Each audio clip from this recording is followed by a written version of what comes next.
石磊，把电脑里的合同打出来2份，放车里。过几天没事了，你和我进趟山。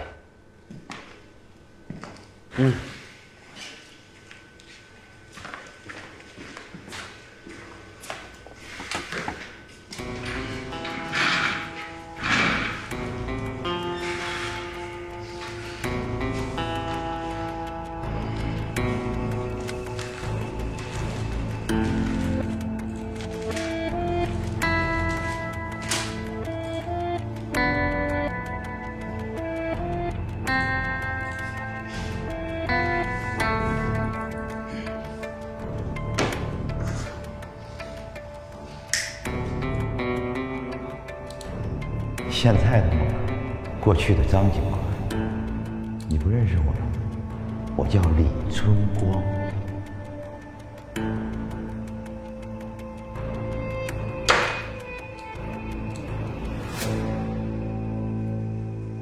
2年前，临河本市场几十人发生械斗，当场就砍死了4个董监官，全市的警察可都去了，你忘了？当时春光我被砍成了重伤，锁骨都被砍断了，是你和另外2名警察把我送到了医院。这2年我一直在找你，就是想当面谢谢你。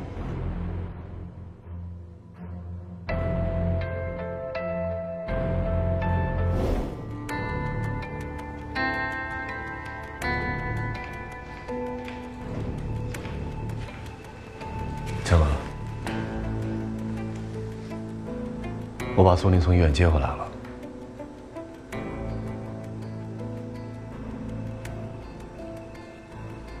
我看着他脸色有点难看，把自己一个人关在屋里，一声都不吭。中午兄弟们去给他送饭，直接让他给骂出来了。强哥，过去看看他吧，我真怕他出什么事儿。他能出什么事儿？不就是瓦西洛夫把他收拾了，他咽不下这口气吗？谁让他大半夜的往人家女儿床上爬？我要是瓦西洛夫，我也办他。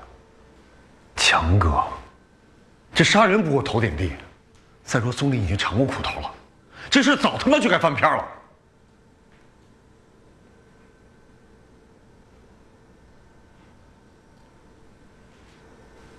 瓦西洛夫那边应该没事了。松林就这德行，只要一见到漂亮女孩就犯骚。我说过他多少次了，就是不听，狗改不了吃屎。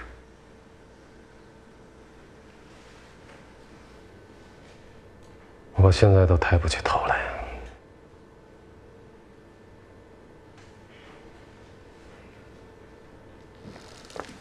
走，看看这混蛋去。还是强哥心疼松林。我上辈子劝他的。